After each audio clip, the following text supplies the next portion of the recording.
My parents fled Cuba as refugees. So as the first generation here, there was a lot of pressure from my family to be either a lawyer or a doctor. And I went to college thinking I was going to be a lawyer and hated every single minute of it. And then I realized that my family sacrificed so much to give me the opportunity to do a job that I love, working on a college campus as an assistant dean of students and directing the community service office. And I'm excited to come to work every single day because I get to work with students like you and the best community in the world here in South Bethlehem.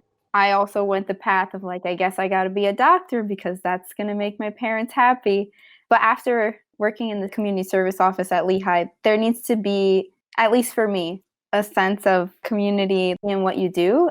Now, my challenge has been finding a career that takes that science aspect that I like, but still using what we have learned in the community service office to benefit the community around us. But I still want to write a book. You can still write a book. You can do it all, girl. How would you describe the Lehigh Valley?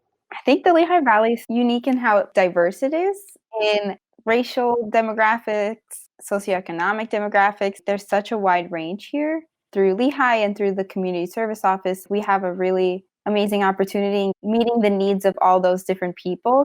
I agree. I love the Lehigh Valley. The Bethlehem Area School District has amazing leadership, amazing educators. A year ago, the superintendent, Dr. Roy, was talking about how we're gonna be anti-racist in our work. And if you're racist, then get out. And knowing that in South Bethlehem, 90% of our families are on free and reduced lunch, what did he do? He was already setting up ways to bring internet across the entire community.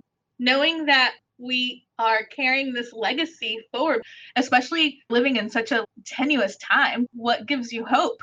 Especially in the wake of the world's reaction to George Floyd, this has been something I've been battling with, is this sense of hopelessness. How do we go from here? This country's in such a divide. What can I do to feel more hopeful? Because it's really hard.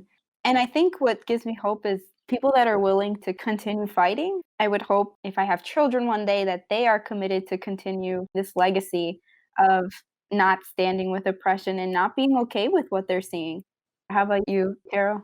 What gives me hope is always you all. That relentlessness to challenge faculty, challenge me, challenge everyone to amplify voices. Whose stories are we telling? Whose narratives are we guided by? And how can we include a multitude of voices and perspectives and not shy away from challenging conversations? I think that's the stuff that gives me hope. It's that fire that you see in students that to me is everything. I love you and I appreciate you and thank you for chatting with me. I love you more. Thank you for this too.